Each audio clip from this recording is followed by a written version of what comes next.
All right, assalamu alaikum. I guess, guys, we're gonna go ahead and get started, and people can join in as they log in. Hope everybody's doing well. You said, okay, here we go. You guys can go ahead and turn on your cameras for me. That would be great.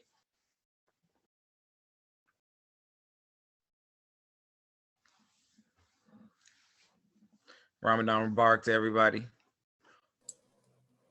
Hope your Ramadan is going easy and well. Great. It's great. That is crazy.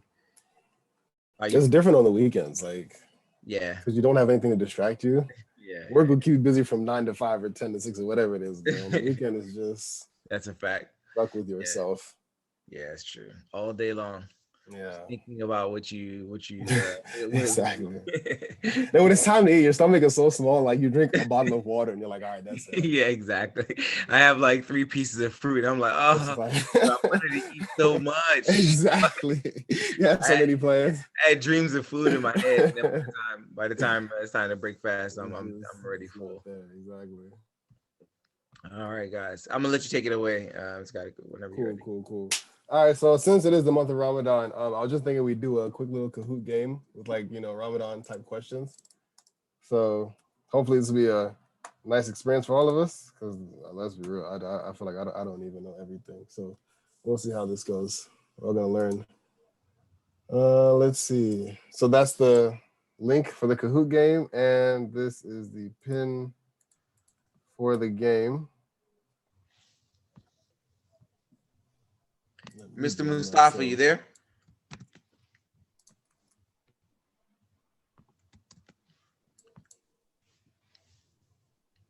It's kind of cool.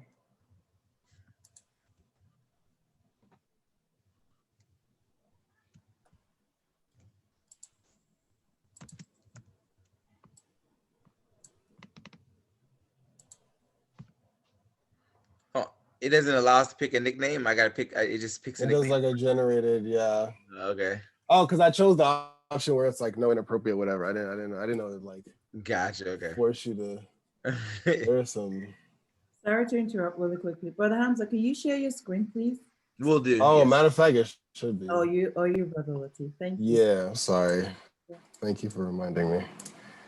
Let's see. Oh, it's disabled right now. Let me go ahead and enable that. All right, you should be able to now. Thank you. Perfect. Your screen one. Yeah. Can everybody see? Yep. Cool. Is this everybody? It should be, yeah. I think yeah. 1, 2, 3, 4, 5, yeah. Okay, let the games begin.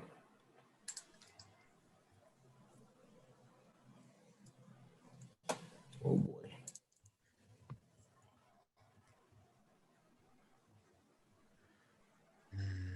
Oh, there are slides.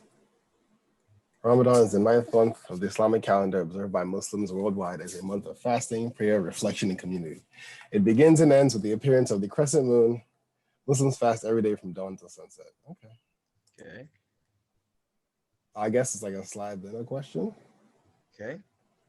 Oh, that should be chill.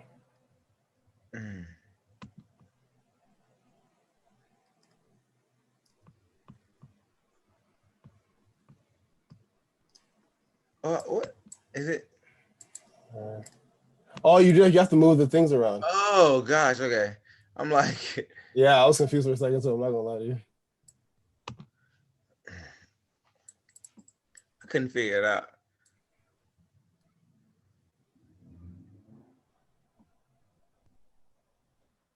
Okay. Oh, that's all. That's something new. I forgot my name. It should say it at the bottom. Oh, you're right. It does. Okay, cool. Multi-select. What do you say during Ramadan?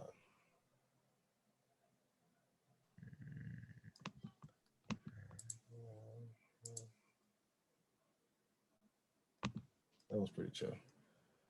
I think.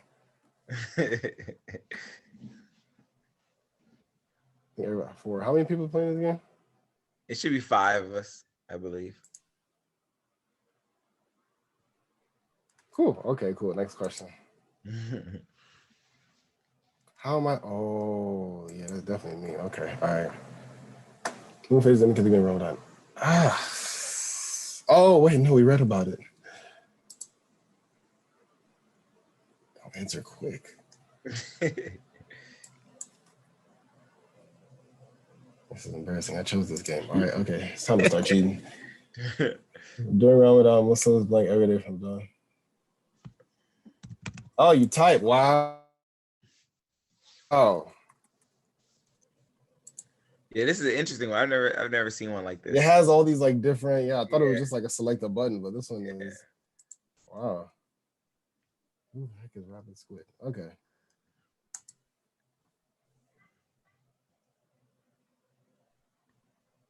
Let me see.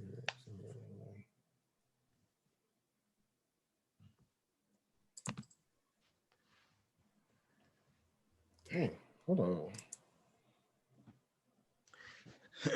Solid. Okay. Let's see. True or false?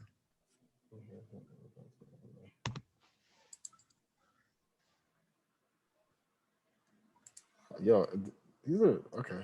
Because everybody's getting these right. Like this is I feel like too easy.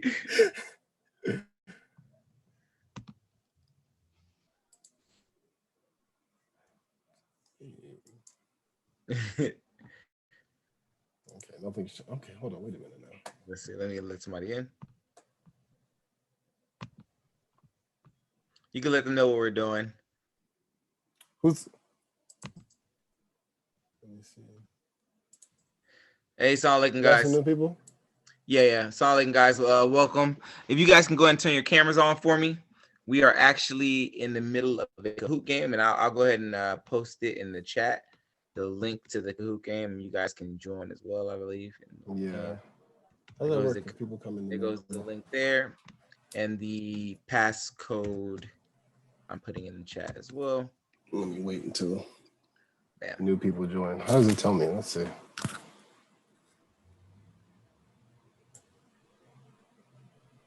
You I'm guys, not sure how this works when like people join the game while it's happening. yeah, I'm not sure. Let's see. It's not like again. If you guys can turn on your camera for me, that would be great. Jabril, Tosin.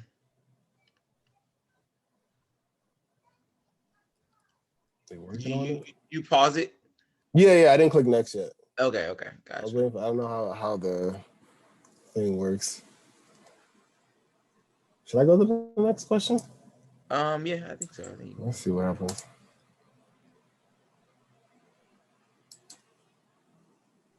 Ten of 20.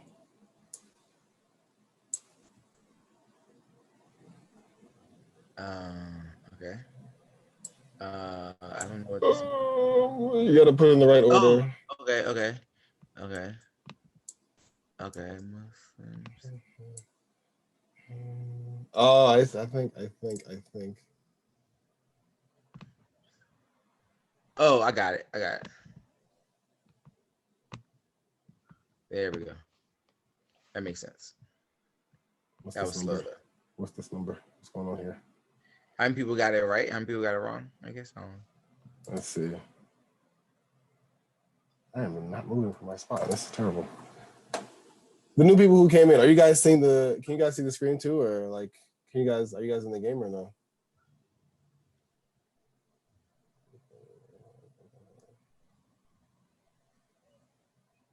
Okay, this one is I don't know. me neither. Interesting. Word? Is this? We need to have a discussion because I didn't know. Interesting.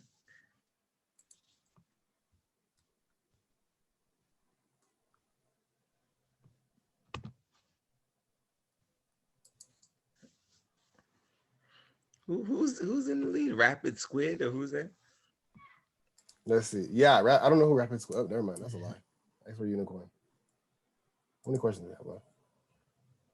7. Okay.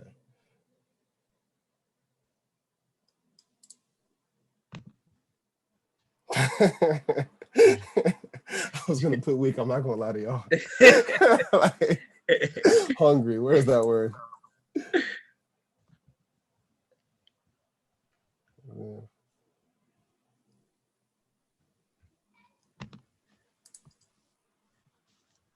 Oh, does it give you clues or something? Is that what it is? I don't think so. Does it say clues? No, because the picture was there. Like, I didn't notice the picture. oh, maybe it's just on my screen. I do save money though. I'm not gonna lie to y'all. Yeah, that's true. The financial benefits of Ramadan. Facts. Oh my God.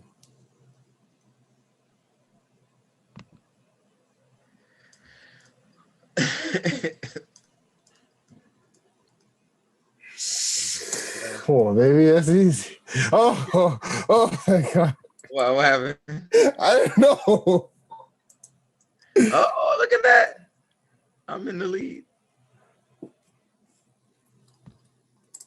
That one I do. Oh, you're expert unicorn? Yeah. The name is fitting.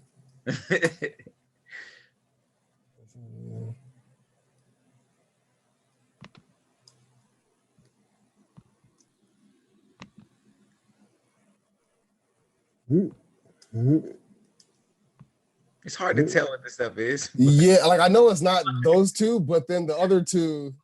I'm like, what? What is this? I thought those are grapes. Dates. Is that for real? Why dates? Well, we'll talk about that. Okay, we got two more. Oh, this one's easy.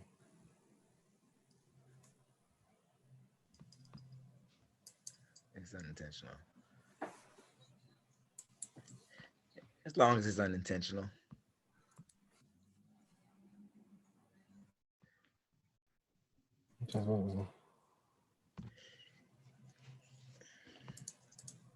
And we're done. Okay, cool. Hey, what is this? All right, third place. Polite Dove. Who's Polite Dove? Rapid Squid. And These games are rigged. Expert Unicorn. Wonderful, wonderful, wonderful. And then Fast Talk and Bronze. Was that Bronze Star? Give him a second. He tried his best. Leave him alone. We don't laugh at those who try. No, we're not laughing. Pretty good. That was an interesting one. Yeah, I didn't. The one about freeing the slaves and stuff. Abdul Farouk was Polite Dove. Oh, okay. Yeah. Nice. All right. Appreciate you guys participating. We are gonna thank you, Mr. Kaidaku, for joining us today and having this activity with us. We are gonna go ahead and get started with our lesson for the day. Sure. If you guys are ready, and I'll be sharing my screen here. Let me go ahead and put the link and the code for you guys. Give me 1 second. I'm gonna go ahead and put, again, we're gonna be using Nearpod as we normally do. I'm gonna put the link and the code both in the chat. For those people who can use the link, I'm gonna put the link in there. If you need the code, I'll put the Nearpod code. You should be able to just click on the link to get directly to Nearpod.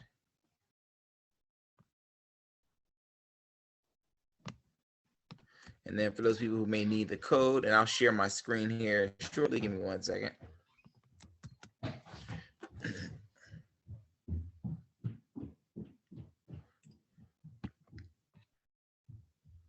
All right, if everybody can make their way over to Nearpod.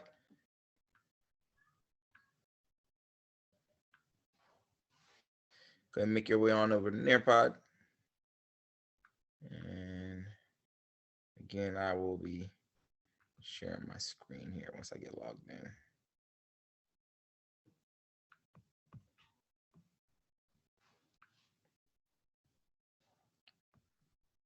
No worries.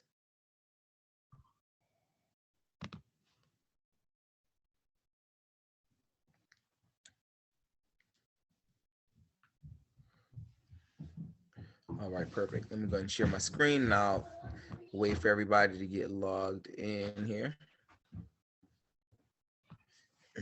Thank those who already logged on. Abdul Salam, thank you. Ajibullah, thank you. Mr. Katiku, thank you. Waiting for everybody else to go ahead and make their way to Nearpod. Thank you, Jabril.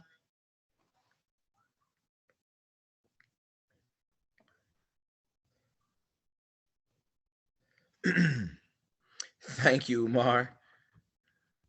Mr. Scentless. Thank you, Rashida.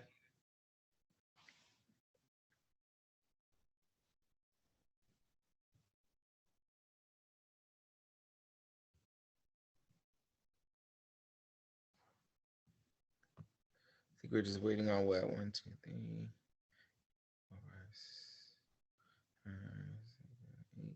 8. We're waiting on just one person, I believe, to get logged in, and we can continue. All right. Thank you, guys.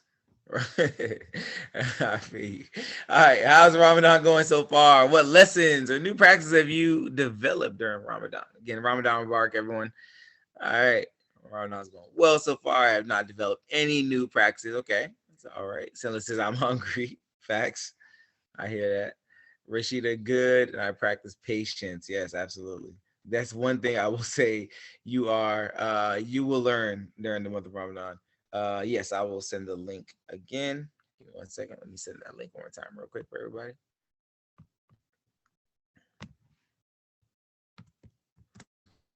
Again, this is the link for Nearpod and the code as well. I'm going to put that in the chat as well. And there goes the code.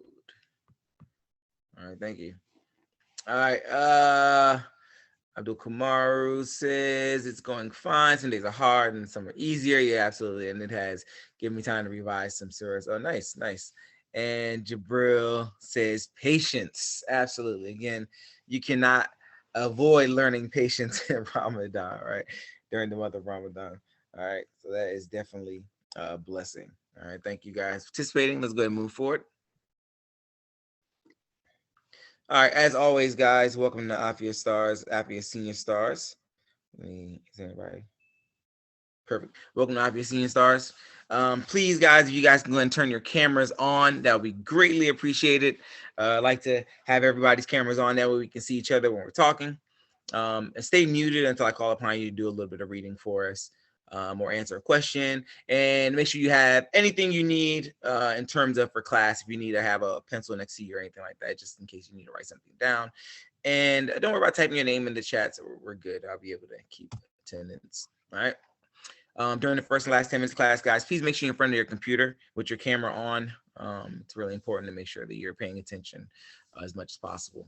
And to make sure you're seated in a good position so you can get the work done. So today's agenda, we started off today with an activity. Mr. Kadiku walked us through. We did a Ramadan Kahoot, which is a little fun, which is kind of fun. I really appreciated that. We're taking a little break. We didn't really take a break because we didn't need a body break today, but we're going to go right into what is your investment strategy. So we're going to get into investments and investment strategies and take what we've learned and kind of build upon that. All right, we'll take a small break at 4:30, from 4:30 to 4:40, and then we'll get right back. We're going to have a discussion today. We're going to have another guest come into class today. He's going to be talking about vending. He's going to be talking about his career and how he was able to quit his job and just solely invest his money in vending machines and solely do that. So we're going to talk to him about that, and you guys will be able to ask any questions you guys want from him about vending and how he kind of got into vending as well. Anybody have any questions before we move forward? Awesome. All right, let's go. All right, so today we're going to be talking about what your investment strategy is. Next class, we're gonna actually do some investing. Well, not real investing. We're going to do paper trading, right? 401k and paper trading. So meaning we're going to be trading with not real money, just to kind of practice a little bit. Next class, and then the class after that will be the real investment with some real dinero, with some real money, $20 or so. We'll kind of do just to kind of just to kind of start investing, get practicing. All right, then we'll continue trading into June. We'll continue trading, continue revising our strategies and looking at different stock and looking at different companies, and we'll get into a conversation more career focused conversations. And then in the middle of June, or a second meeting in June, we'll continue trading as well, and we'll talk about college and choosing majors and stuff like that. Anybody have any questions or anything that they'd be interested in learning more of? Please feel free to type it in chat or unmute yourself and say it.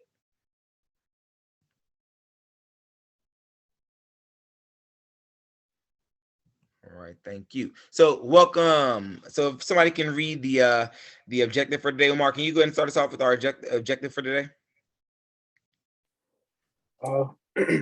Students will be able to use an online interactive simulation to test your investment strategy, understand the cognitive functions and behavioral tendencies humans have that can influence investing decisions. Very good, thank you. All right, so we're gonna start off with a quick little do not activity, give you guys 5 minutes. All right, and Mr. Kataku, feel free to participate. All right, so the question says, or given everything you've learned so far about saving, about stocks, about bonds, about funds, like we talked about funds last week, and ETFs and all that good stuff, what would your investment strategy be? Explain your reasoning. So how would you decide to invest your strategy and invest your money? Would you say, I'm going to put all my money in the savings account? Would you say, I'm going to invest some of my money in stocks, some of my money in this, some of my money in that? Go ahead and tell me how you would plan to invest your money. And give me your reasoning as to why.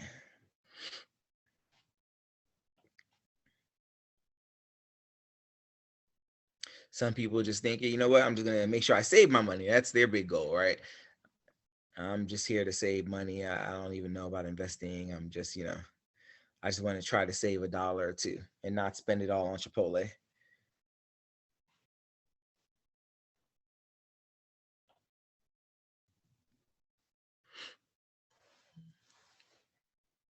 Some people are way past that and they've gotten good at saving, but then it's like, what more? What can I do after I save? Can I use my money to make money, right? Have your money make money for you.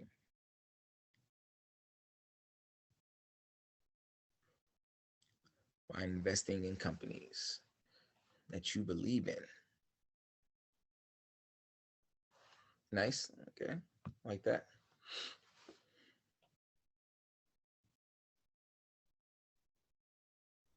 Nice, okay. Kind of dip your toe in, Abdul Salam, I like that. Kind of get started a little bit, put a little bit in, kind of see how that goes. And then kind of maybe take another leap forward. Okay. Invest in multiple stocks and bonds. I have a better chance of getting more. Good, okay. So you want to diversify, which is what we call that, right? Investing in different things. So you put some money in stocks, put some money in bonds, Rashida says.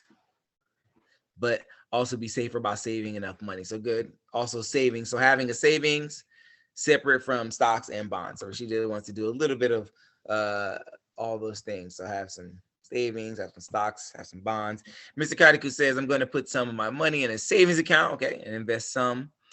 Just started learning about investing, so I'm getting some more experience with that. Nice, okay.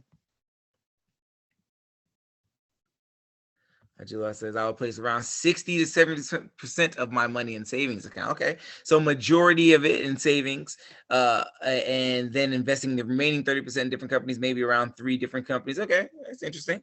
All right, so you plan on just saving a majority of the money that you have left over, not investing it, and taking 30% and putting it into different stocks of different companies. Okay.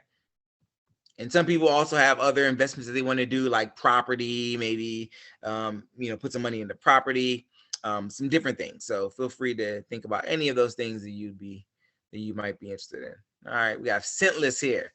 So he's going to take his cents and put about 65% of my wealth in the stock market. Okay, so majority of it into stock, and then wait for a few years before it's not good to constantly sell and trade stocks all the time. Okay, that's fair. So you want to do some long-term stock investment. So not day trading, not waking up every day and checking the stock market and buying and selling daily, but just putting it for long-term things. So 65% of my stocks, 65% in stocks, and then kind of waiting for some years before you kind of maybe reallocate. So very good. I like it. All right, let's give everybody else a couple more minutes.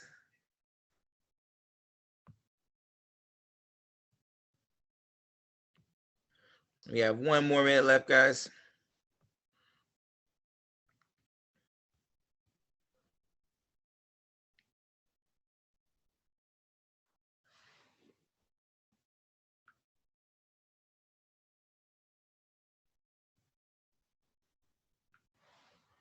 Nice.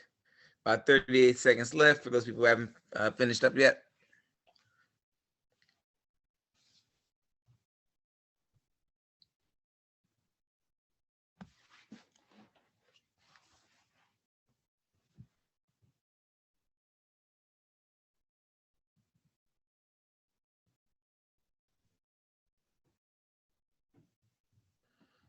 Again, about 10 seconds left.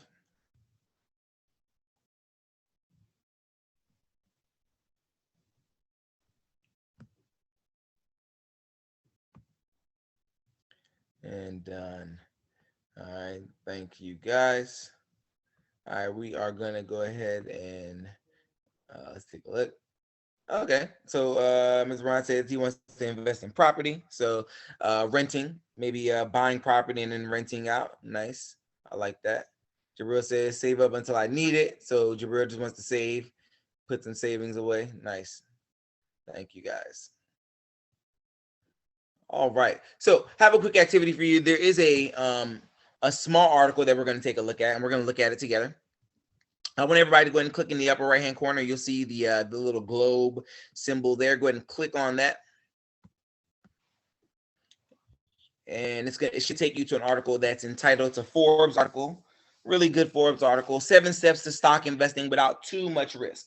Because I think a lot of people, and one of you guys mentioned it earlier in terms of just wanting to, I think it was Mr. Kamaru that wants to, or Abdul Salam, talked about investing, but make sure you're investing and something that is kind of on the safer side.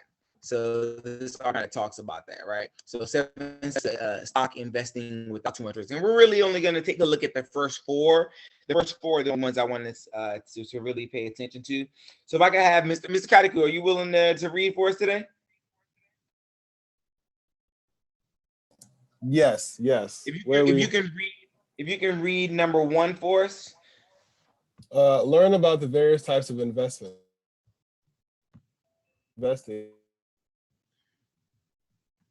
Yep, go ahead.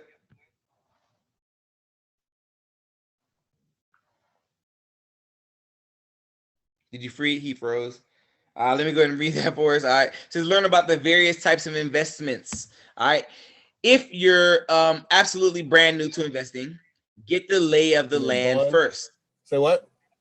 Oh no, we couldn't hear what you said. Can you start from the top if you're my mic cut out? Okay. Yeah, so learn about the various types of investments. If you're absolutely brand new to investing, get the lay of the land first. Read some classic books, and it links you to a list. You could join an Investing 101 meetup group and do some research, such as on the Boggleheads forum or the For Do-It-Yourself Investors. You have to know what is a stock, what is a bond, what is an investment allocation, what is a mutual fund, what is an ETF, says PJ William, a certified financial planner with Richmond-based Atlas Financial. Kind of like Warren Buffett said with the derivatives, if it's too hard to understand, maybe I shouldn't invest in it. Very good, thank you. And just to kind of talk a little bit about some of these things that we've talked about in the past for anybody who's new. So what is a stock? Can Umar, can you tell us what a stock is?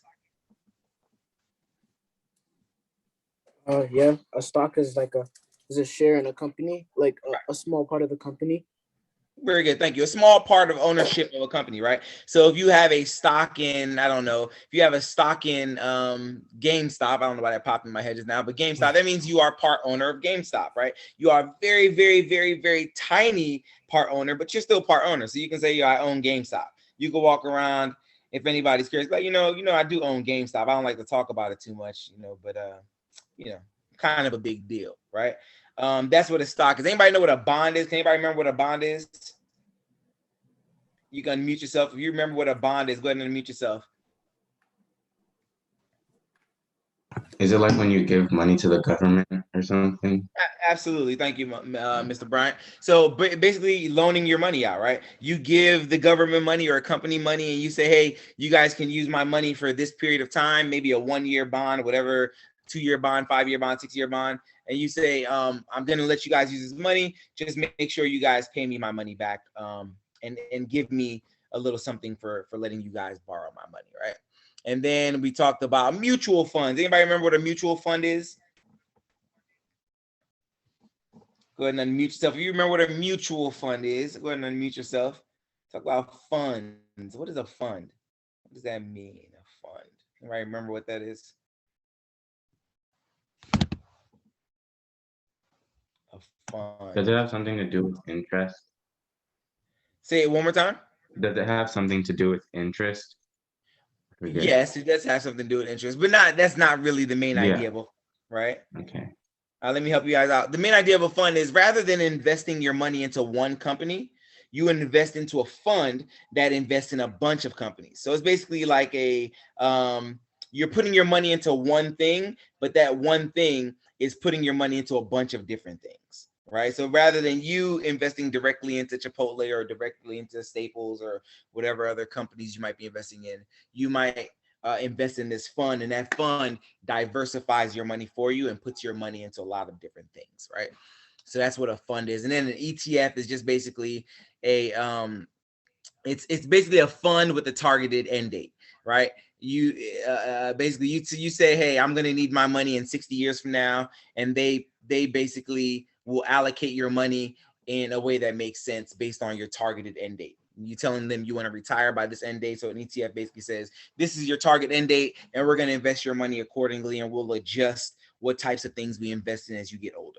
All right, that's what an ETF is. Thank you, Mr. Kadiku. All right, we can have somebody read number 2. So number 1, just to reiterate again, is about learn about the various types of investments, and we've kind of done that over these weeks or months or so. We've talked about different types of investments. All right. If I can have Mr. Kamaru, can you read number 2 for us? Not again.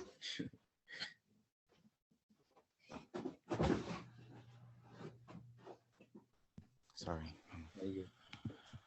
Invest in a broadly diversified portfolio of low-cost ETFs, exchange-traded funds, and index funds. Keeping your costs low is surefire way to reap higher returns. Over time, tiny percentage charges and/or small fees add up.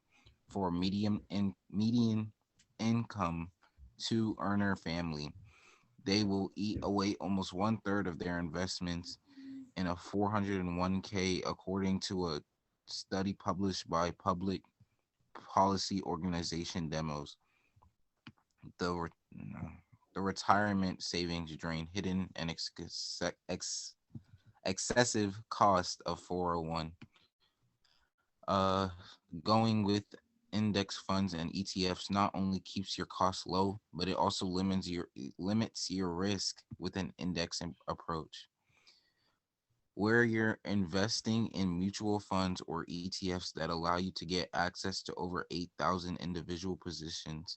You're not a risk at one company going bankrupt or falling out of favor with the market, says Wallen.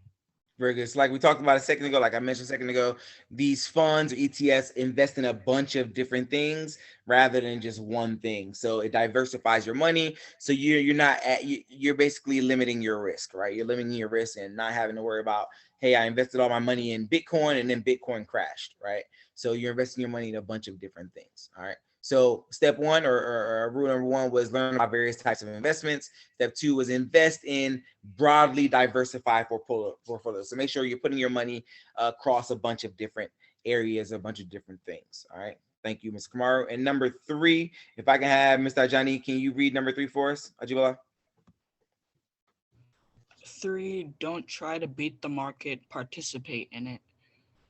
In trying to beat the market, investors usually underperform not just the market, but even the investments they choose because they buy and sell at less than optimal times. Virtually no one goes through a bull market and a bear market and comes out better than an index fund, says Michael Yeah, don't worry about it. Says this guy, right? Don't no worries. You can stop there, right? So don't try to beat the market participating in it. Meaning, don't try to get too fancy. Come up with strategies that are tried and true that have worked over time, right?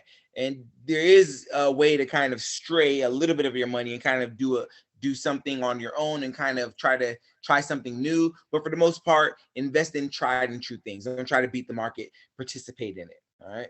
And then the last one, number 4. Toasting, are you there? Can you read for us? What about Toasting?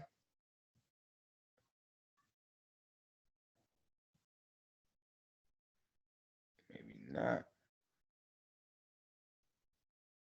All right, let's move on. Jabril, can you read number 4 for us, please? Can you unmute yourself and read number 4, please?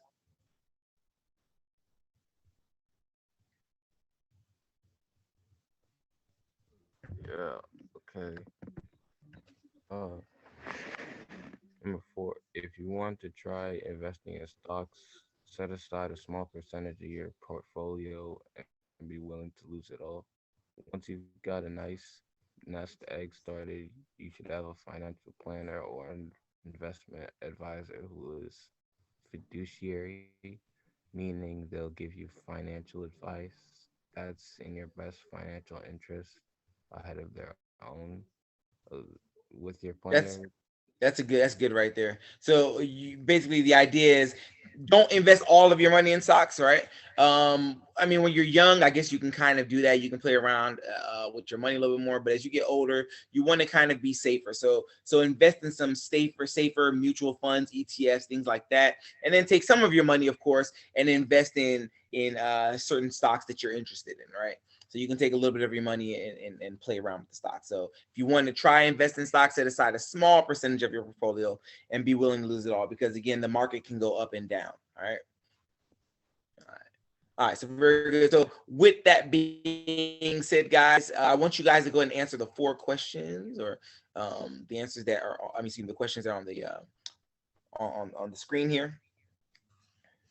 So after you read the article, so why do you think millennials may not be investing at the higher rates of older generations? Number 2, which of the first 4 tips do you feel prepared, or you feel most prepared to do once you have a steady income? And then last one, which, if any, are you still confused about, or still confusing you?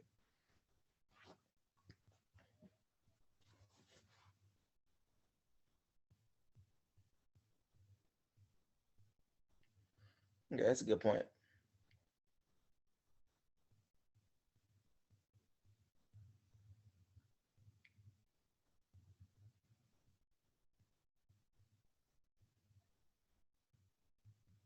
Very good. Okay, I like that.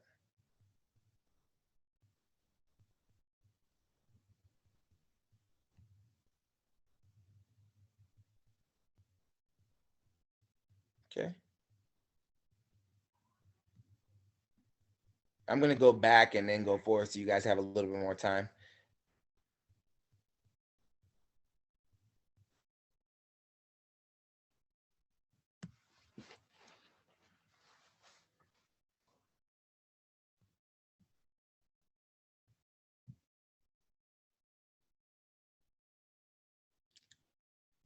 Don't worry, guys. I'm gonna give you, once you run out of time, I'll go back and go forward again to give you guys an additional couple minutes.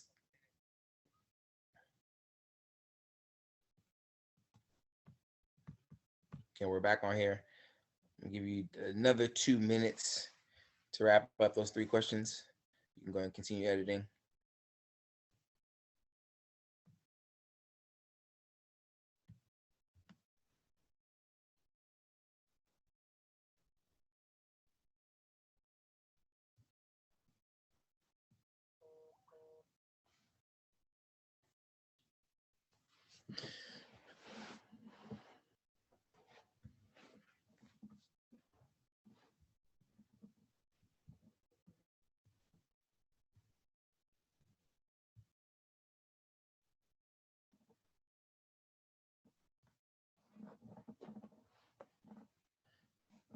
Guys, another minute, 15 seconds.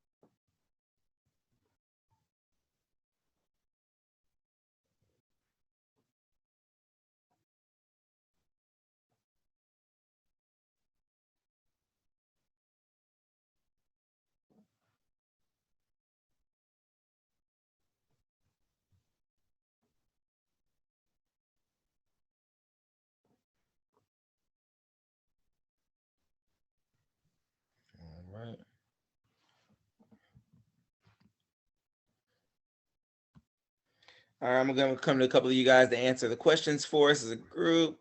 Abdul Salam, I'm gonna come to you first for question number 1. And it says, why do you think millennials may not be investing at the higher rates of older generations? What are your thoughts there? I said that they don't invest because they're afraid of investing because they're scared of the risk that is involved in it, and they're less experienced than the older generations because they've been doing it for a very long time, so they're more comfortable with the risk. That makes a lot of sense. Yeah, that makes a lot of sense. Mr. Kadiku, what about you? What do you think? What are your thoughts on this? I said they just don't know enough about it to like make that move. And I feel like a lot of these days you really don't hear invest as a kid. What you really hear is get a job, make money, and like that's how you know what I mean? That's the main way to earn income and like, you know, save for the future. Like you don't hear about investing until like much later in life. So That's interesting. That's a good point. That's a good point. So yeah, so I think it's something that you don't learn about till later. That I would definitely agree about that. And then Abdul Salam says people are a little bit nervous because they don't know as much than older generations about investing. So you're scared to put your money in that. Well, that's fair. All right. Number 2, it says, which of the first 4 tips do you feel prepared to do once you have steady income? Mr. Ajani, what are your thoughts there? Which of the first 4 tips are you prepared to do? I'm prepared to do tip 4. Tip 4, which one was that? You remember? Set aside a small percentage of your money. Nice. Just set aside a small percentage of money to invest in the stocks and be willing to kind of lose it all because stocks can go up and down, right? Very good. Umar, what about you? For number 2, which of those first 4 tips are you most comfortable with and ready to do? Investing in ETFs. ETFs, nice. Okay. And can you kind of explain what that is for everybody? I think it's like the small stocks or something. Kind of, right? Long-term investing. You give low them cost. Yeah, they're like low cost. Absolutely, very low cost, targeted investing. Very good. All right, thank you. And then number 3 says, which, if any, are you still confused about? So let's go to Mr. Kamaru. Which, if any, are you still confused about? I was just saying that I'm confused still a little bit confused about the concept and what ETFs are. Gotcha. So still a little bit confused about ETFs. Okay. So we'll talk a little bit more about ETFs. Maybe I can show you guys another video about ETFs to kind of illuminate a little bit. But yeah, good. Okay. Nice. Anybody else have any ones that they're still confused about that we can talk a little bit more about? Feel free to unmute yourself or type in the chat.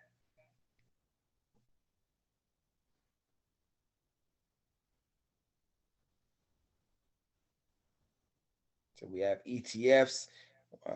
Anything else that people still want to learn a little bit more about, might be a little bit confused about?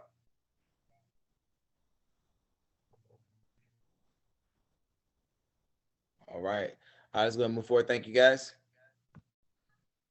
All right, so we're going to watch a short video. There's going to be 3 questions. It's a 2.5-minute video. All right, so you really have to pay attention here as we go. I'm going to play the video on my screen. You guys will watch it on Zoom, and then you guys will answer the questions on Nearpod. All right, so again, pay attention. It's a really short video, 3 questions, so really pay attention to what's happening in the video.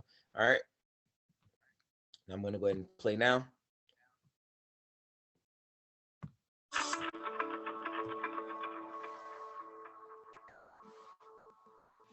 Diversification might be one of the most used and misunderstood words in investing.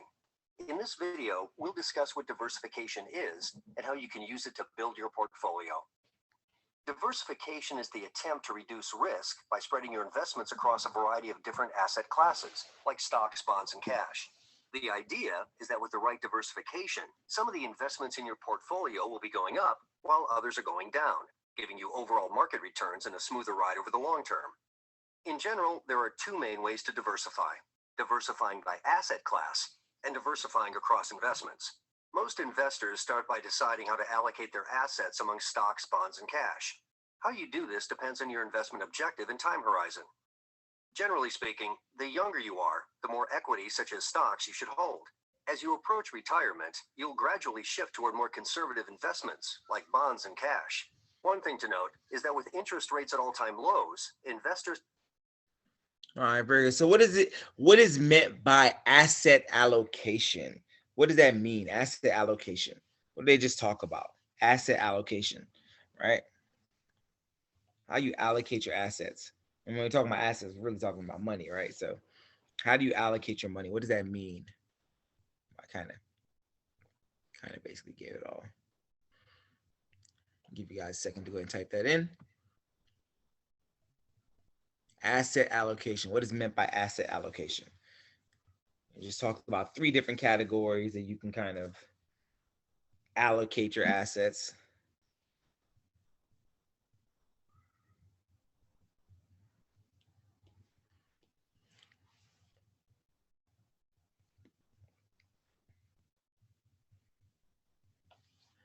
Asset allocation. What is meant by asset allocation?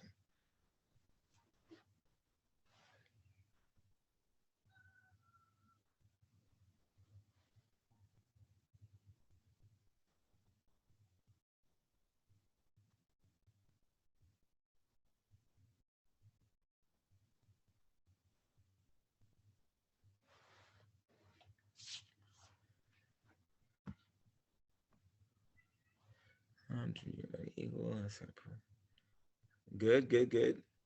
Good. Thank you, Mohammed. Thank you, Mr. Bryant. All right. So asset allocation, basically determining how you want to split your money up, right? How you want to split your money up. Yep, absolutely. Mr. Carter, you guys hit around that. How you choose to split your money up, right? You have a choice between cash, bonds, and stocks. And there's other, those are just the big 3 categories, right? There's others besides cash, bonds, and stock, but those are the big 3, right? The way you choose to allocate your funds depends on your overall goal and how old you are. Very good. All right, very good. I see cash, bonds, and stock. Really, again, how you plan to split your money up, right? A little bit in cash, meaning I'm just going to put this in my savings account. A little bit in bonds, meaning I'm going to let somebody borrow this amount and let them give me more money when I get back. And then some in stocks, meaning I'm going to invest in stocks, right? And then and that would include mutual funds, ETFs, all that good stuff. All right. So again, a number of different categories, a number of different areas. Asset allocation is all about how you invest your money. Now, I do have a follow-up question. I want your thoughts on this. Anybody can feel free to share. Why do you think they talked about when you're younger, you can invest more money in stocks, and then when you're older, invest less money in stocks? Why do you, or when you're closer to retirement, invest less money in stocks? Why do you think that is? Just curious what your thoughts are on that. Anybody can mute themselves if you have an idea of why you might do that. What would be the purpose of that? Is because when you're younger, you can let your stocks sit in the bank or sit in the stock longer, so you can get more money. But when you're like older, there's less likely chance for you to survive. So there's no like really good reason to invest when you're older. If you find a good stock to invest in, then yeah, sure, go for it. Right. That's an interesting thought. So yeah, you kind of hit it on the head, right? When you get older, you actually need your money at that point. You want to live, right? You want to live off of your money. You have bills. You want to, even if you want to retire, you're still gonna have you're going to need to use that money. So you're not going to be able to put it in stocks because you're going to need to have it. So you're going to want to put it into safer things like a savings account or something where you can just get the money out when you need it, versus stocks. The money you could be great one day and make a bunch of money one day, and then next day the stock market could crash and go to zero. If you're older and you put all of your money in stocks and the stock market goes to zero, how can you survive? Like you have no way of paying your bills, you have no way of living. Versus when you're young, if your bank account goes zero, who cares?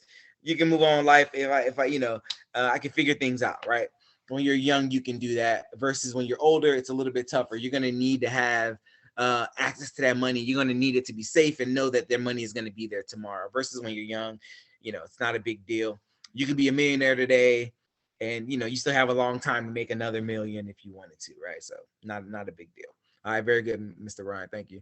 All right, let's go ahead and continue with our video. So we talked about asset allocation being the big 3: stocks, bonds, and cash. Investors have been looking to alternative investments for higher returns and further diversification. Remember that the search for higher returns may mean greater risks and costs. Once you've decided on the big picture asset allocation, it's time to choose investments. You can further diversify the stock portion of your portfolio by purchasing individual stocks in a variety of market sectors, or by investing in a diversified basket of stocks through a mutual fund or exchange traded fund. The same goes for bonds. E-trade-off.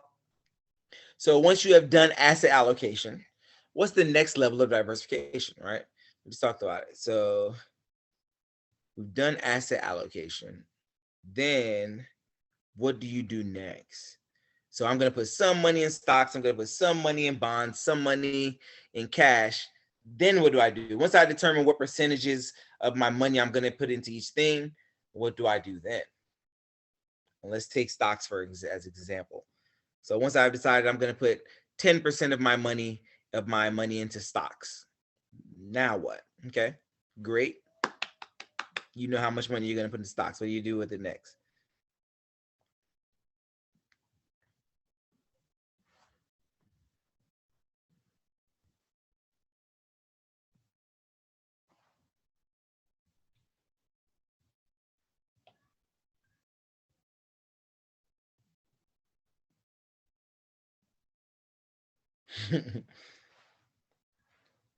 So knowing how much you're going to put into stocks is one thing, but then what do you think you would do after you know how much money you're going to put in stocks? Okay, I have $100. I'm going to put $100 into stocks. Now what? $100 is 10% of my savings account. So I'm going to put this 10% into stocks. I'm going to put this 30% into bonds. I'm going to put 50% into just my actual savings account, right? Or whatever the case may be. Once I know what percentage or how much money I'm going to put into stocks, what would I do next?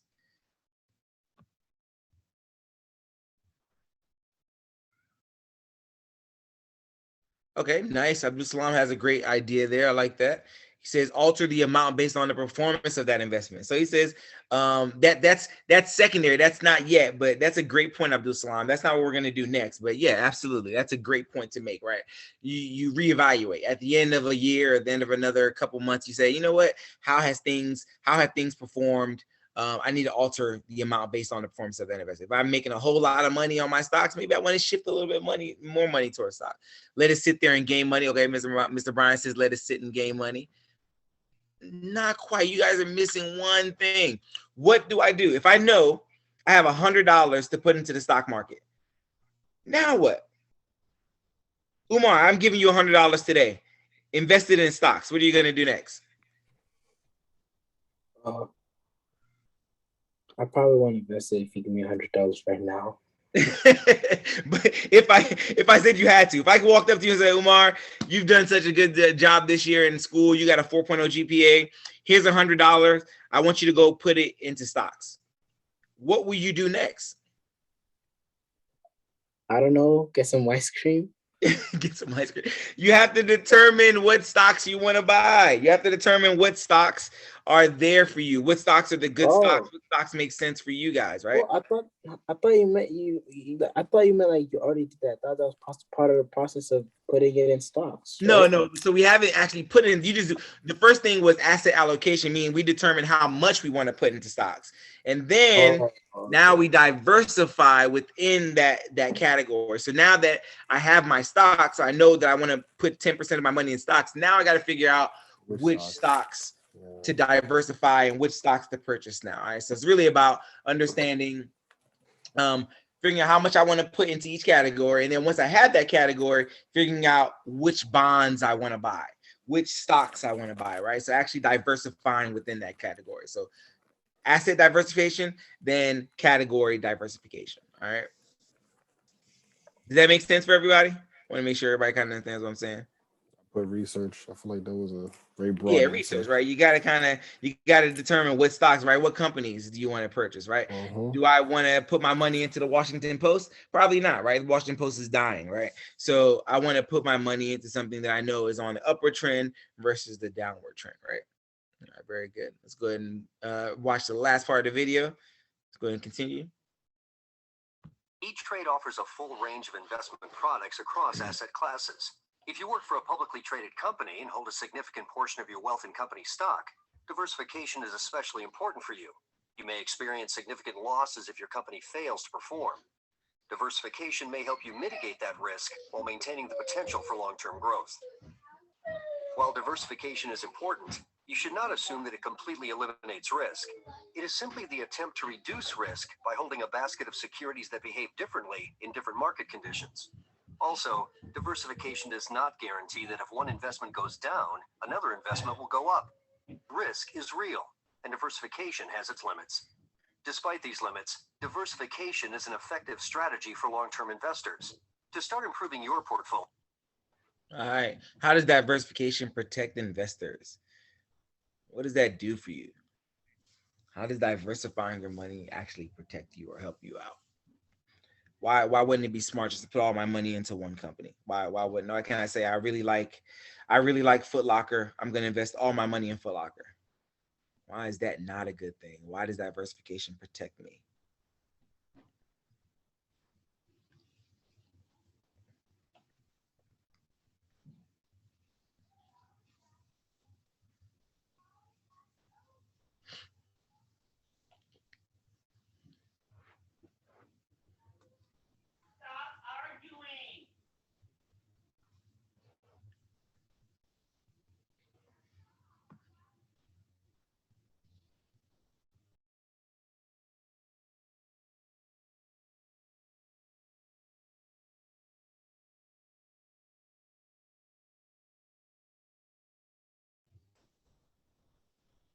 Very good. Abdul Salam says it reduces the risk because if one of the investments is not doing well, then there are still other investments that will most likely gain profit. Very good, right? Kind of keeping you protected. Because the more stocks you have, the more chance of gaining money. Absolutely. Same idea. The more you have, the more chances of making money, right? If one thing goes down, doesn't mean these other 8 stocks are gonna go down as well. So you have less chance of losing your money. Very good. Same idea. Very good. Since you don't have all your eggs in one basket, very good. You can afford to take a hit in one area and potentially have success in others. Same thing, right? This allows you to continue to make profits overall, even though you are losing money in some areas. Absolutely, right? Because there are some stocks that I have that I'm down, I'm down 33% in, right? But because overall, and I'm not gonna sell either, even though I'm losing, I'm not gonna sell. I'm gonna wait till they rebound. Overall, I have a bunch of other stocks making money, so that one stock that I'm losing money on is not a big deal. All right. Ajibullah says, if some of your companies that you're investing in start to lose value, yep, in the stock market, you're not at a complete loss because you still have other stocks. Absolutely. Same exact idea, right? So moving your money around, putting your money into different areas prevents you from losing all of your money in one area. All right, very good. Let's go ahead and finish up, and then we'll go ahead and get to our activity. First, try our portfolio analyzer to find if your portfolio is diversified. Second, compare your current portfolio with a recommendation from our online advisor. And third, call an E-Trade investment professional for help if you... All right, very good. Thank you, guys. So let's go ahead and move forward. All right, so we're going to do this. We're going to have 10 minutes to do this, and then we'll get into our group activity. I'm going to break you guys up into groups. I want you guys to get a chance to look at this. All right, I'm gonna let you guys kind of play around, see if you guys can figure it out. It's a click on the link on the little miniature globe. All right, this is a page from Vanguard. It's an investment management company. It shows you 9 base models of asset allocation. So meaning 9 different ways to kind of put your money around or asset or allocate your assets. So 9 different ways you can kind of arrange your money. I want you guys to take a look at those 9 different ways. All right, and answer those 3 questions. I want you guys to play around. I don't want to lead this conversation right now. I want to see what you guys think after looking at those numbers. Go ahead and take a look at the site. All right, it's 9 different areas. One of them, this model is called the income model. And they have 3 different methods there: 100% in bonds, 20% in stocks, 80% in bonds, 30% in stocks, 70% in bonds. Then there's a balanced approach, which is 40, 60, 50, 50, or 60, 40. Then there's the growth approach, meaning well, I'm gonna let you guys read it. I don't want to leave this conversation. I'm gonna let you read it. I'm gonna be quiet here in a second. But the growth approach is more money in stocks. So 70% in stocks, 30% in bonds, 80% in stocks, 20% in bonds, and then 100% in stocks. And I want you to look at the average annual rate of return. Again, this is from 1926 all the way to 2020. All right. I want you to look at the best year, the worst year, how many years with a loss you may have. You guys take a look at all of those different areas.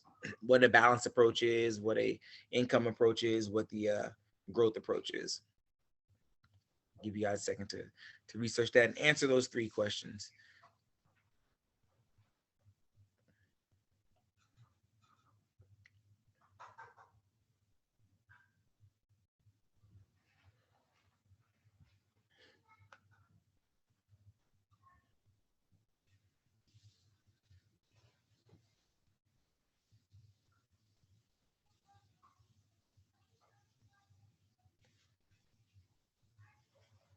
And the income approach is putting most of your money into bonds, things that are really, really safe, that pay you a dividend or a yield at the end of every year, give you a little bit of money at the end of every year. It's really safe. I'm just, you're going to get all your money back. It's not going to be the highest rate of return. I'm not going to give you 10%, but I'm going to give you a good solid amount. Some stocks pay dividends as well. Some stocks, you invest in that stock. Not only do you make money when the company grows, but the company actually gives you money for investing in them as well. So you get paid twice.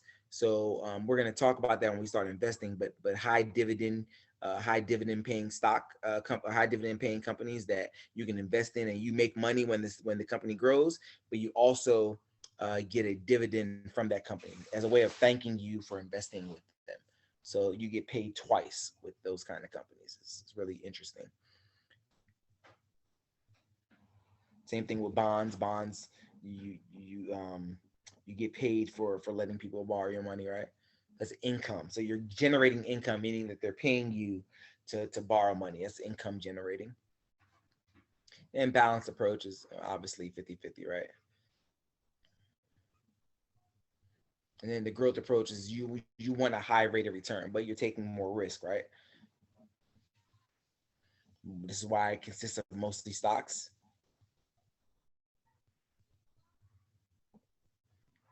Huge potential. You can make way more money than you could in bonds or in your regular savings account. You make way more money. A lot of people have become millionaires from investing in stocks, right? As you guys have seen with something like the GameStop situation. Hey, what's going on, Yusuf? How are you? Good. That's good. How's Ramadan treating you? Good. Assalamu alaikum. Wa alaikum salam. How's everything? I can't even see who's back there. It's me. Oh, wow. How's everything? Alhamdulillah. That's good. That's good. Hope Ramadan is doing well. Alhamdulillah. I bought some Robinhood accounts. I have accounts for the kids. Okay. So I wanted them to get some insight on getting it started. They have money in the account. It's just need to invest it. That's all. Yeah. So inshallah, we're gonna actually do that. So next week we're gonna do like paper trading. So we're gonna do practice investing next week, where they learn and invest with some fake money, and then the class after that's when we're actually gonna research some companies and decide which companies we want to put some money in. Okay. Well, cool. They can do it in real time. Yeah, absolutely. That would be great. Alhamdulillah. Thank you. Oh, great. Alhamdulillah. I'm glad you're doing it. I was looking for someone to do that for them, but since you're doing it. We're gonna do that in class. We're gonna do that in real time in class. Have everybody sit up, and everybody will actually we'll all research companies. Will come to the group, pitch your company and why you think it's gonna do well, and then you can potentially sway other people to invest in the same company you're investing in, and we'll talk about that as a group as well. So okay. Including halal companies too, right? Absolutely. MashaAllah. MashaAllah. All right. Jazakallah. Assalamu alaikum. You can come sign in.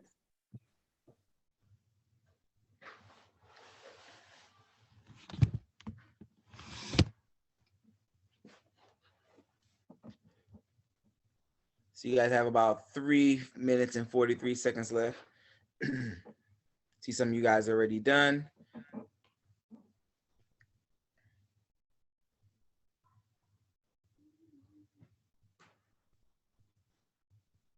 Yeah, we're answering 3 questions, guys. Question number 1 says these allocation models are divided into 3 classes: income, balance, and growth, right? We just went over what those 3 meant. Which of the 3 is the riskiest? How do you know? All right.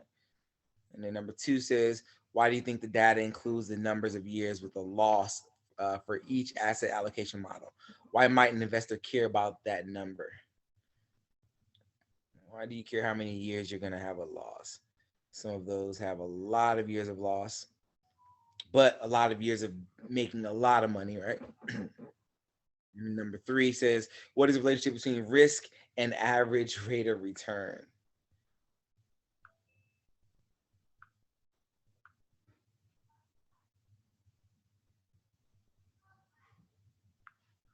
All right. For those people just joining, I'm going to go ahead and put the Nearpod code in chat again for anybody who may need it. Here is the link to the Nearpod. You should just be able to click on that link. And if you can't, if you're using another device where you can't click on the link, you can go to nearpod.com and just put this code in. Another 2 minutes, guys. And then we're going to break up into groups and do a group activity.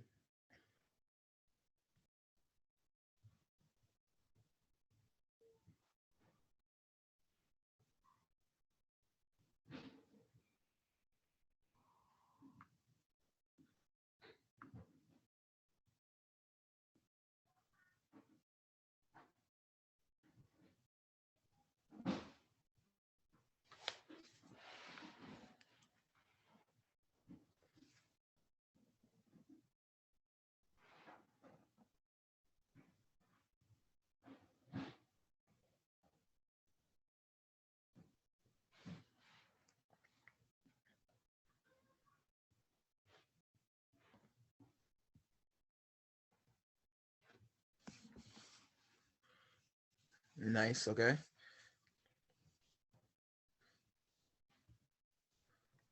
Very good. We all know the riskiest of all 3 is the growth approach, right? We see that that's the riskiest because a couple of things, right? Number 1, we know it's investing in mostly stocks. And as we talked about in the past, stocks are the riskiest form of investment, right? Because it can go up and down. And we also see it has a number, the most with the number of years of loss, right? So we can see that the highest, the year with the highest loss is much higher than any of the other asset classes, right?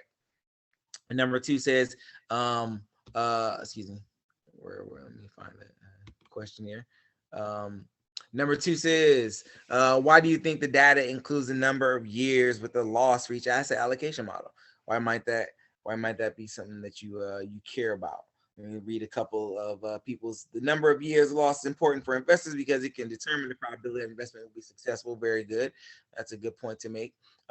It's helpful for risk evaluation. Absolutely. It looks like the model with the most years of loss seems to be the riskiest.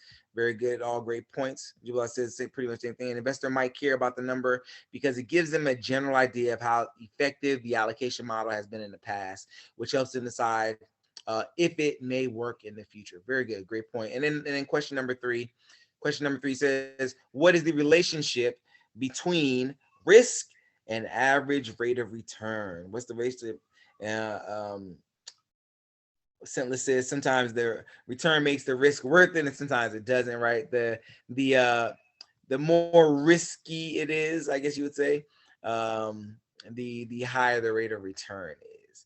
So that's how the relationship goes. The more risky it is, the higher the rate of return. The less risky it is, the less you get, right? So very good. All right. So now we are going to do a little group activity. I'm going to explain the activity first, and I'm going to break us up into groups. Basically, we're going to be working in teams, right, to do this activity. And we're going to practice asset allocation and how we would kind of make our money. All right. So everybody should be able to see this on the screen. If everybody can go ahead and click File and go down to Make a Copy. so everybody can make their own copy of this document. And I'm gonna, as you guys do that, I'm gonna go ahead and read kind of the scenario and some of the instructions for you guys. All right. So if you have what it takes to be an expert investor, you're going to play this new investment game to see if you can beat the market in a 20-year period, and then answer the reflection questions down below. And I'm going to put you guys into groups because that way you guys can talk amongst yourselves and kind of figure out what might be the best strategy. All right. You guys can click the little thing that says review stacks portfolio dashboard reference, and we'll do that in a second to familiarize yourself with how the game looks. All right.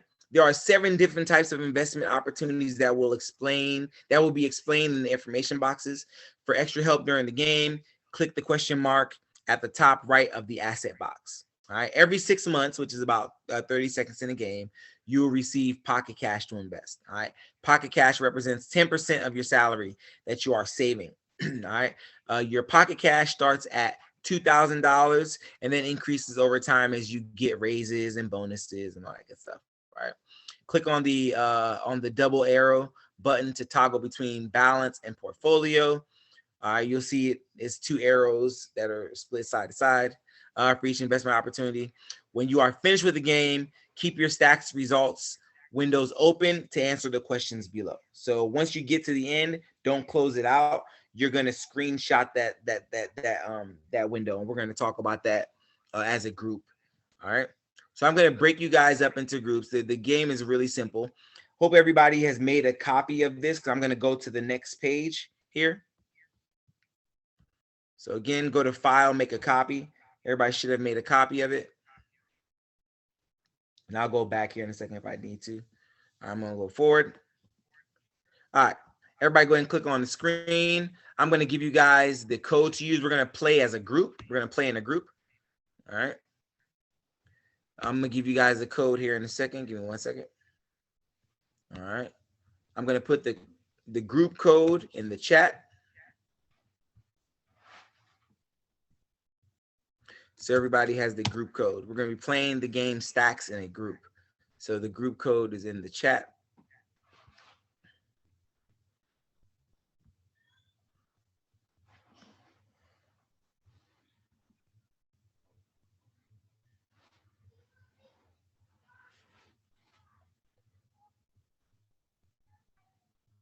All right, thank you guys. I see some of you guys in.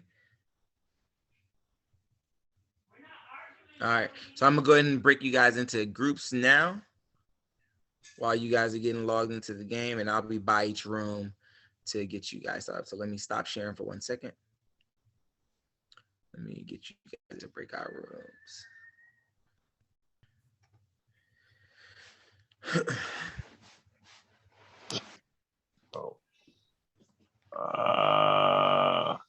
How you feeling? You all right? Yeah, I'm good. All right.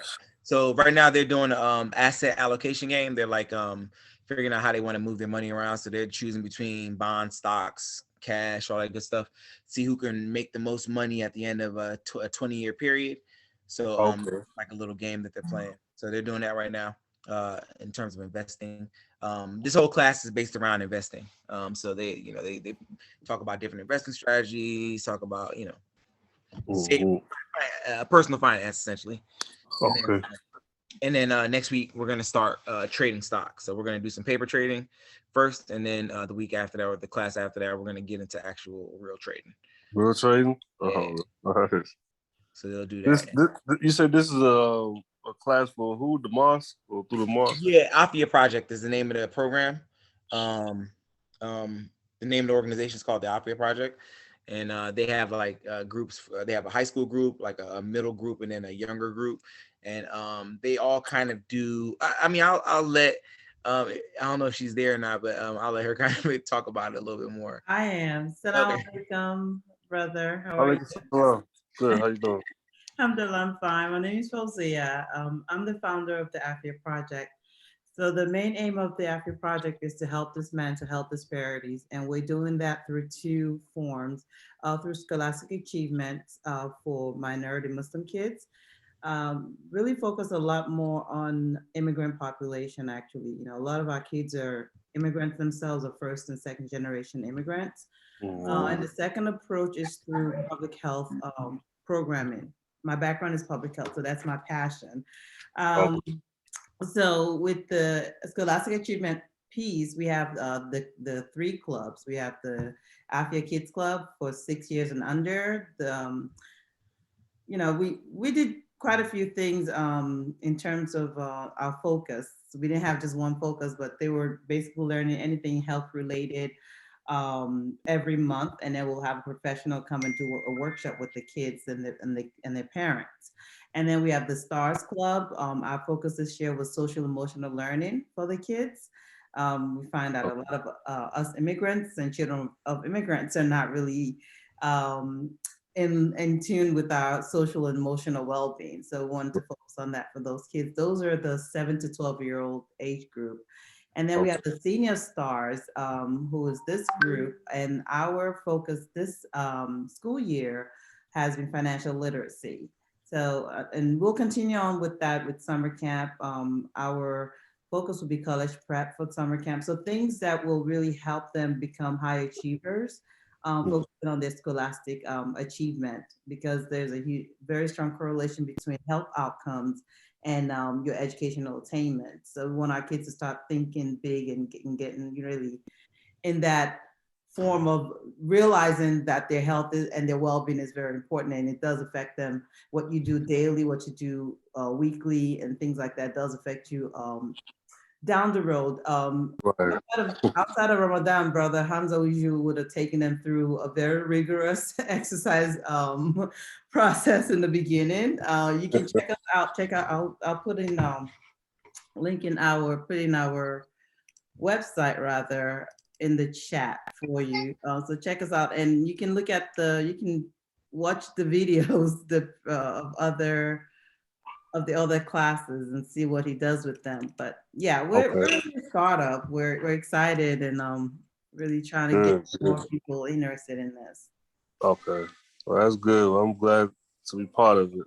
Okay. Cool. We're excited to have you. Thank you. We may have you come back again for summer camp because we really need guest speakers for that, career development and things like that. So what we're gonna have you do today, like I talked to you about a little bit earlier, was just talk about your story, high school, what you did after high school, all that good stuff. What led you into your career now? Talk about your career now. Get them excited about the possibility of possibly doing that as a career and the benefits or the negatives of it as well. Kind of give them a little bit of both, perspective on both sides. They're almost done now, so I'm gonna be bringing them back here in a second. Okay. Yeah, they're on year 13 right now.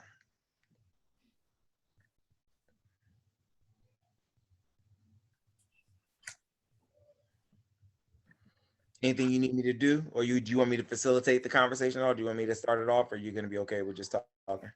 Yeah, you can start it off, and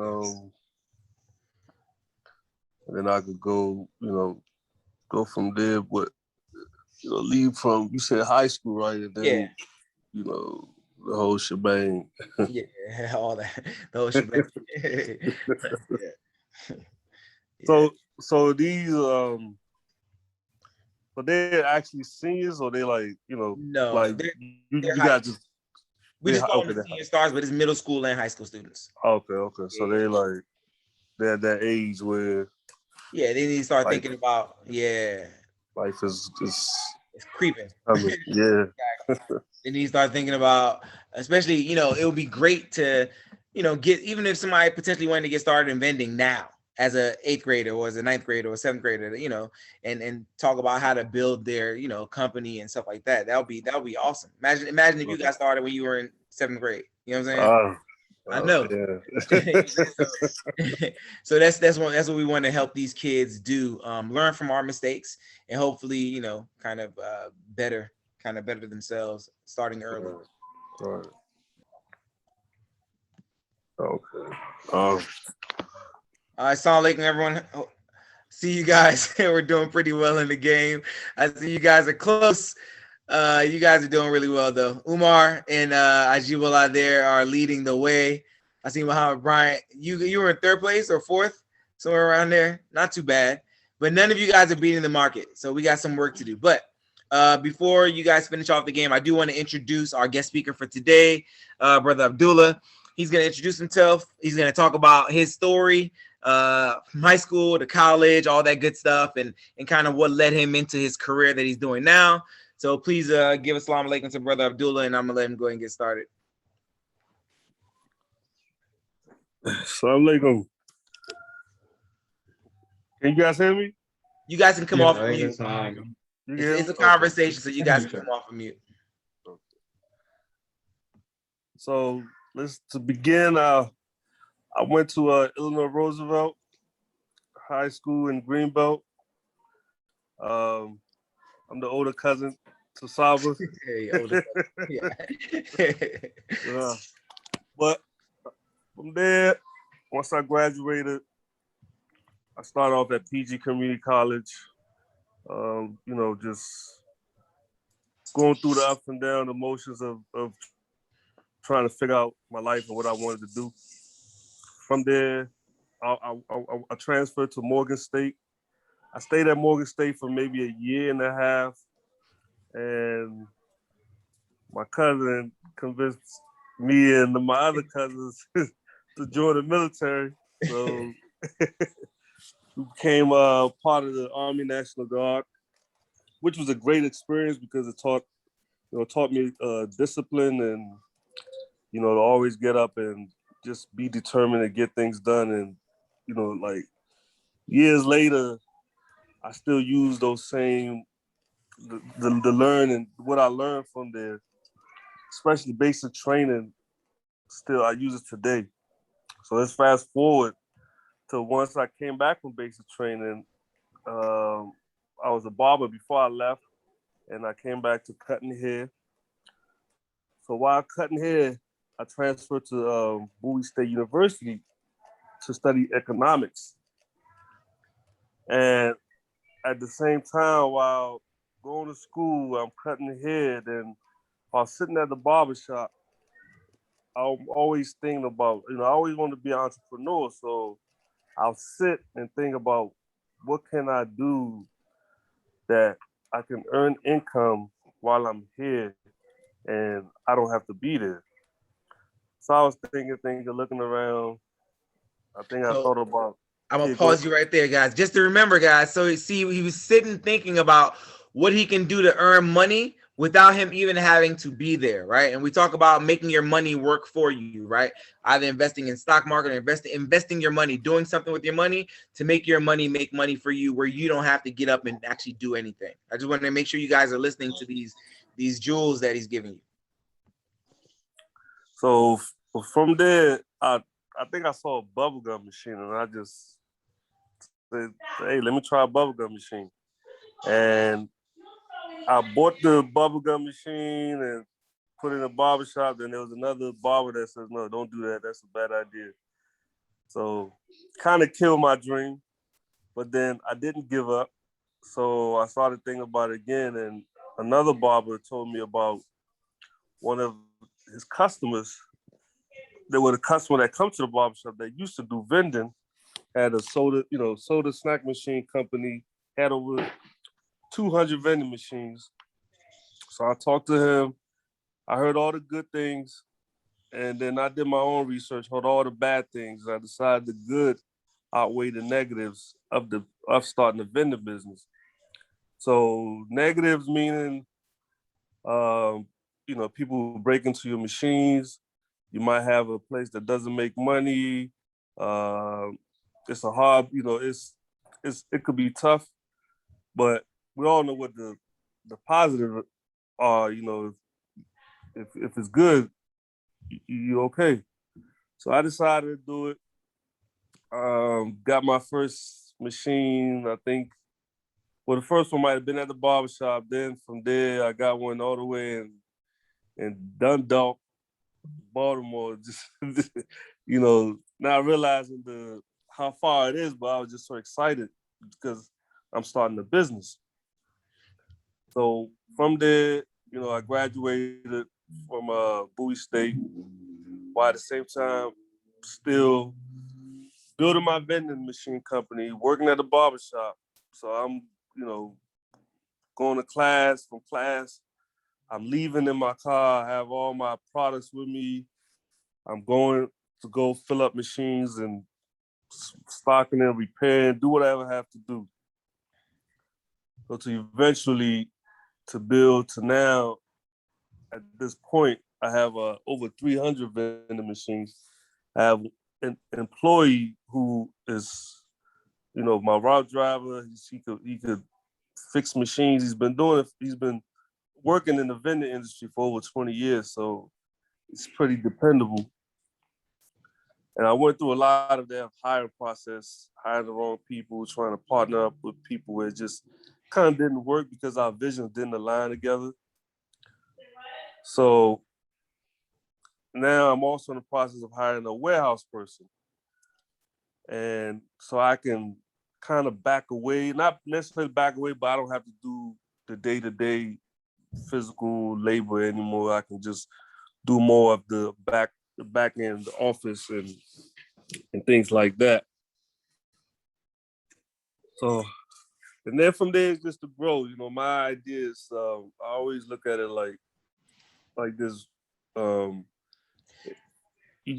we do things, you just can't do it and be satisfied. You have to do it and keep on building, try to scale up, right? That's the only way to be successful is to keep growing and keep scaling. You don't want to do it where you're a one-man show, because all that's going to do is just put a burden on you, and you're just going to, because you'll be one fall away from being out of business, essentially, and also learning to trust people.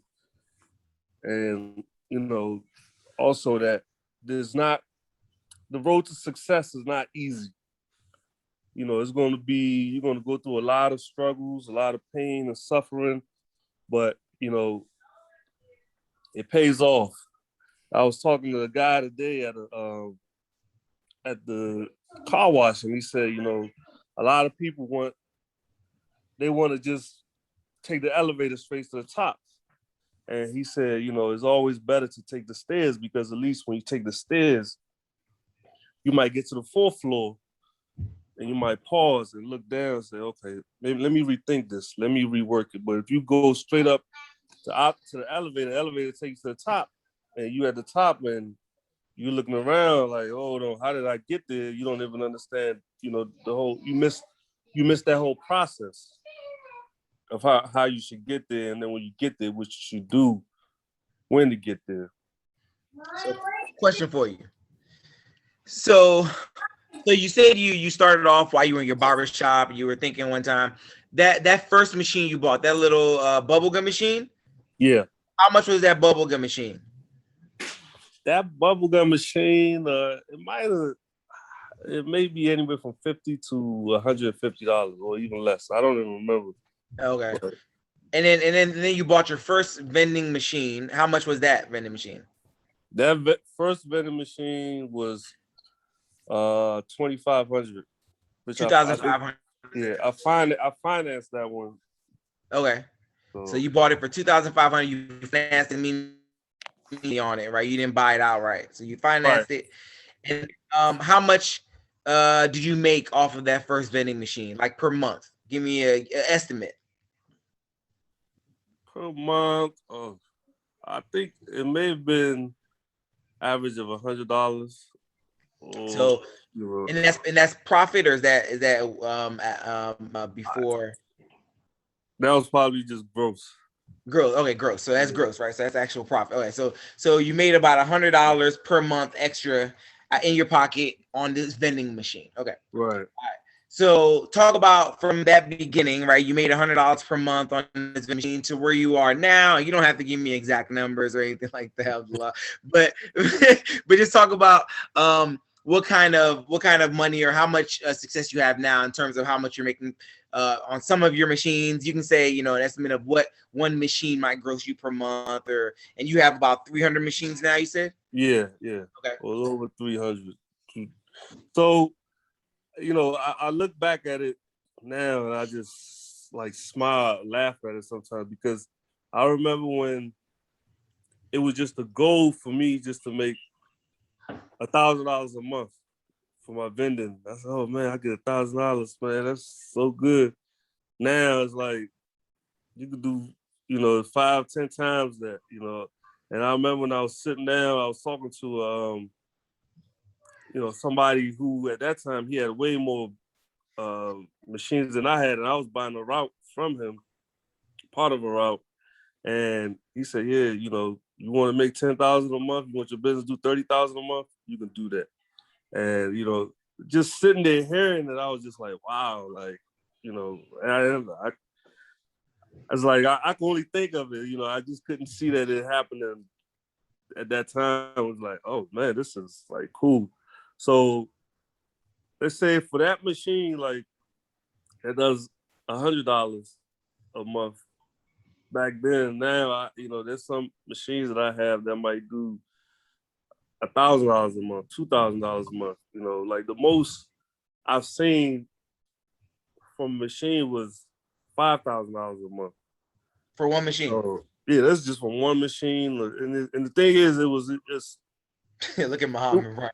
It was it was a combo machine at that. So of course, that was pre-COVID. So things are not the same right now. But that's the type of that's what I've seen, and for staying the course and surrounding myself with the right people in the industry that actually want to see other people be successful. So it's being serious. Once people they see that you're serious and you're dependable, you do what you say and you really want to do it, they will help you get to where where you want to go, or at least lead you onto the right path. Yeah. So if one of these guys, I see some people's eyes light up when you start talking about how much you could make per month. If you wanted to get started, what would you tell one of these guys who are or young ladies who are interested in getting started in vending? What would you tell them to do? Well, if you want to get started in vending, the first thing always is to get a location. You go around, you ask people about putting vending machines in their business or wherever, and you secure the location, then you go look for a machine. You could tell them you have a machine. They don't have to know that you don't have it, but you say, yeah, I have a machine, and then they say yes, they say no, or they say no, they say yes, then you go, you buy your machines, and you tell them, you give them, it could be there in 2 to 4 weeks, and there you go. And then also, one of the most important things is to once you get established, is to set up your LLC or S corp. Even if you want to be a sole proprietor or whatever, set up your business legally, because that'll help you when when it comes to you doing things. You might want to scale up. You might want to, you want to make an acquisition.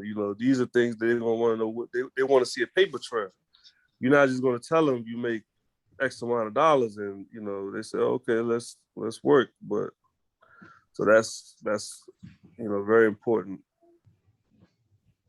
Very good. So Hamzat, hopefully, inshallah, we will actually give a class. I'll actually give a class on that, how to start an LLC. It's a really simple process. Right. And kind of the steps to starting your LLC, maybe getting a business account, developing business credit. We can talk a little bit about that as well, because that's really important for every one of you guys to do. Even if you don't actually plan on starting a business, there's so many benefits of actually having a business or having an LLC or some kind of a business in your name. So we'll talk about that. I didn't really think about that actually, because that's really important. But thank you for bringing that up.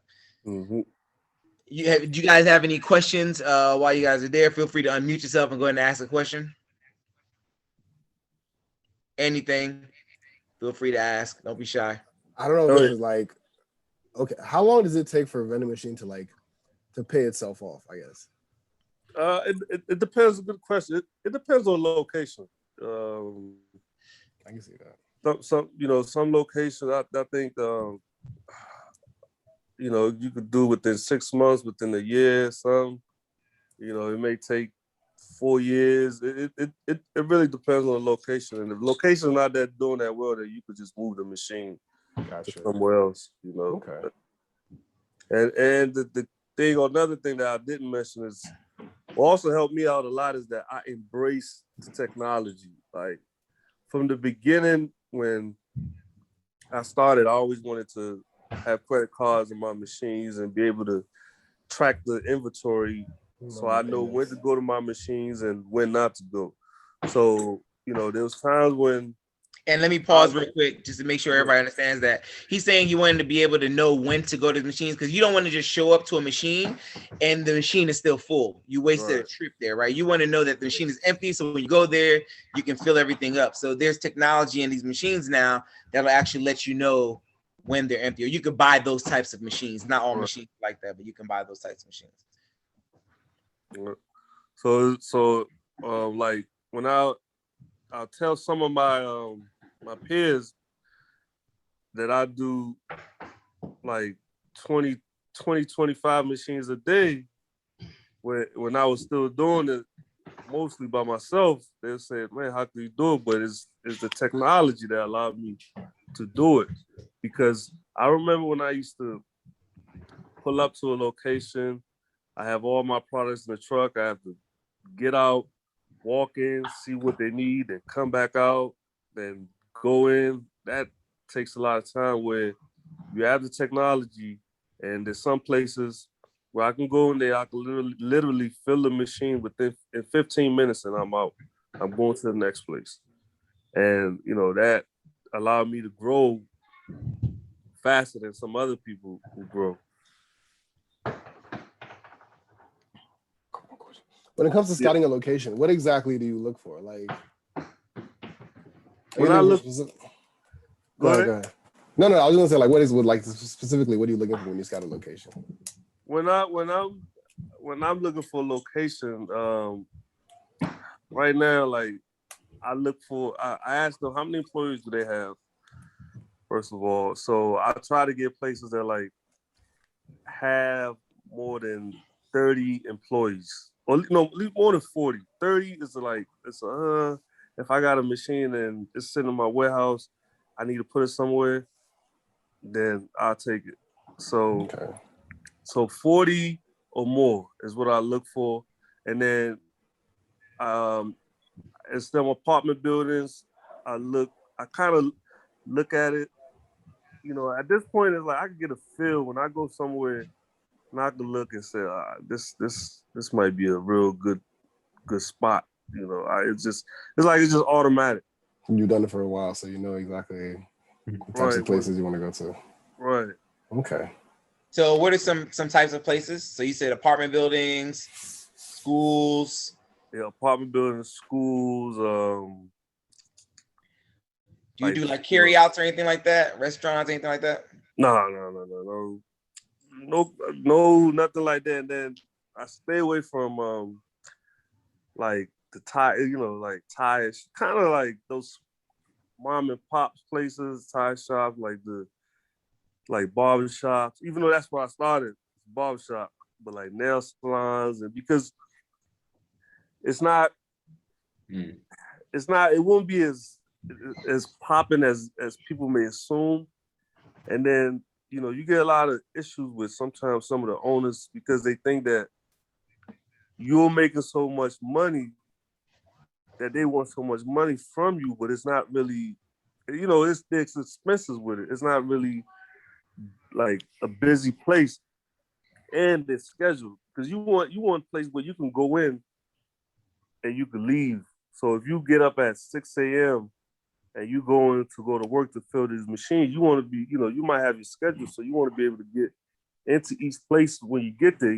With like barbershops or hair salons, stuff like that, the schedule for the employees, it varies. So, you might go there, they might not be there.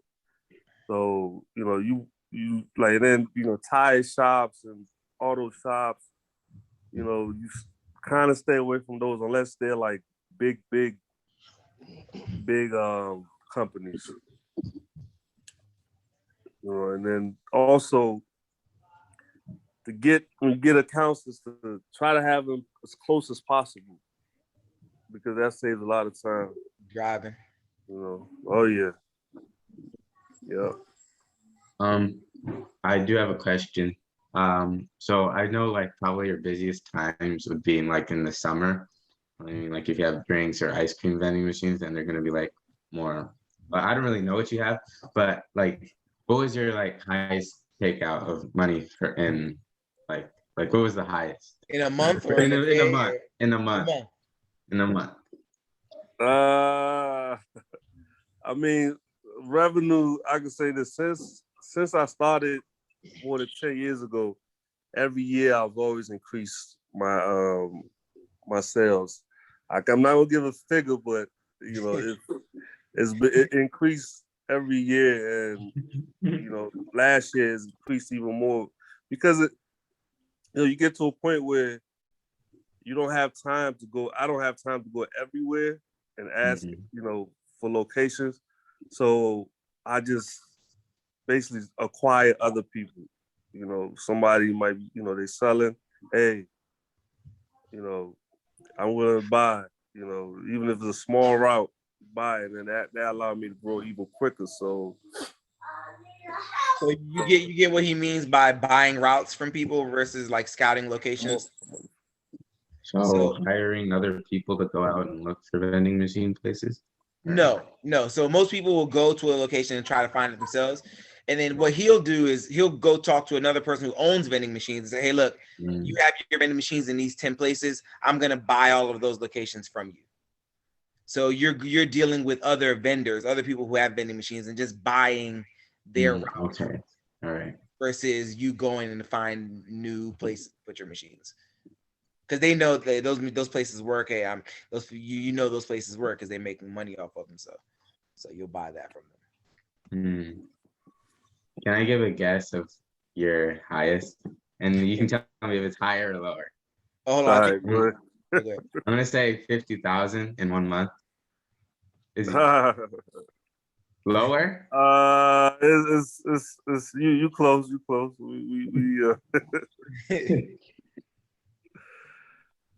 Good, oh man.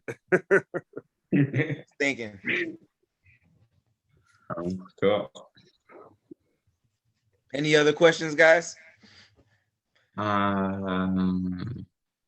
Yeah. So what kind of vending machines do you have? Like, what's like the majority of like the types of vending machines that you have?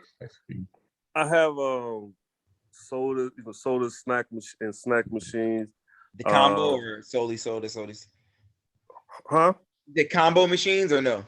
It varies. I have combos and I have the soda and then the dedicated soda machine, dedicated snack machines. And a lot of my places are in DC, but I have in Maryland, I have machines as far as in Frederick, Maryland. I go all the way to Sterling, Virginia. We go to Woodbridge, Springfield. I had a route recently in Manassas that I sold because it was just too far. It was, had a really good account there, but the cost of labor and the time was just, it's better for somebody else down there to service it because I feel that if, I would have lose the account because I couldn't get there, we couldn't get there enough. So it's better for it to just sell it than to just lose it and have the machine just come back. So that's that's the best part as far as I go. Which machine brings like the most profit? Is like this like if a person was to just start out, like what would you recommend? Like an ice cream one, a multi, or a drink, or like? If you would just start, I wouldn't suggest do ice cream. That's a mess. You might, you don't want to start there. The easiest to do is either the combo machines or just a regular soda snack machine. And if you're gonna do it, you gotta do more than, like I said, just get as many as you can. Don't get like 5 and say, okay, I'm okay. Because, you're gonna have to buy products and you gotta rotate those products. Otherwise they'll just expire. You just end up eating it yourself. So, if you don't want that, you want to be in it to make, make money. And then, another thing is, I didn't mention is, I kind of got into doing coffee service as well. Started in that is I started with the K cup coffee service, and then hopefully as I continue to grow to get into the full what they call the bean to cup coffee, just to add another source of revenue. And then they also have within the vending industry, which I tried before, I'm gonna try again. It's called a micro market. So a micro market is basically like a convenience store. So, let's say you own a business, you have 100 employees, and you used to have 3 vending machines in there, but now I talked you into putting a micro market. So I put the market in there. That means there's no machine, there's no glass separating the product from the customer. So when you want something, you just go in there, you grab what you want. You can either use your phone to pay for, or you scan the item, at the kiosk, self checkout kiosk. So this is basically a trust factor. It's an honor system. And I tried it, and I was making some good amount. I was making more than I would on a traditional vending machine, but they was robbing me. So everybody's not going to be honest. So we had to take it out and go back to vending machines. But I will go back into that, another time when I have more employees, so I can dedicate more time to that part of the industry or the company anyway, because that's a growing part in the vending industry. Yeah. Anybody else have any questions before we wrap up? I want to thank Brother Abdullah for his time today.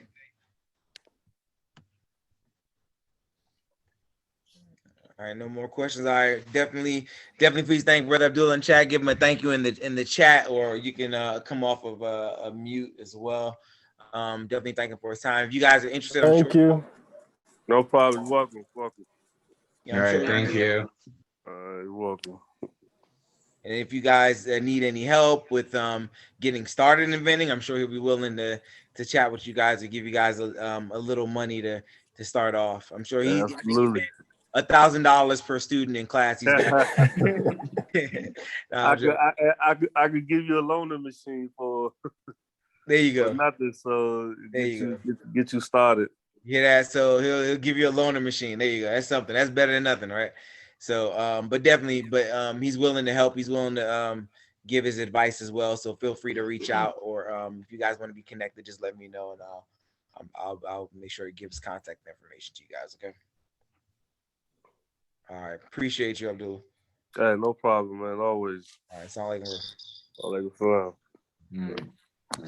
All right, assalamu alaikum, guys. Thank you guys so much. It is 5:15. We're like 15 minutes over time. We're having a lot of fun there. I definitely want to finish up our game, but I don't want to hold anybody up. But you guys did a great job practicing. You guys kind of get the idea and the general understanding. Go ahead and practice.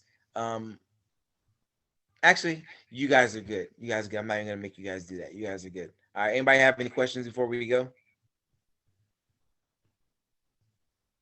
All right. All right. Assalamu alaikum, guys. Thank you guys for being here today.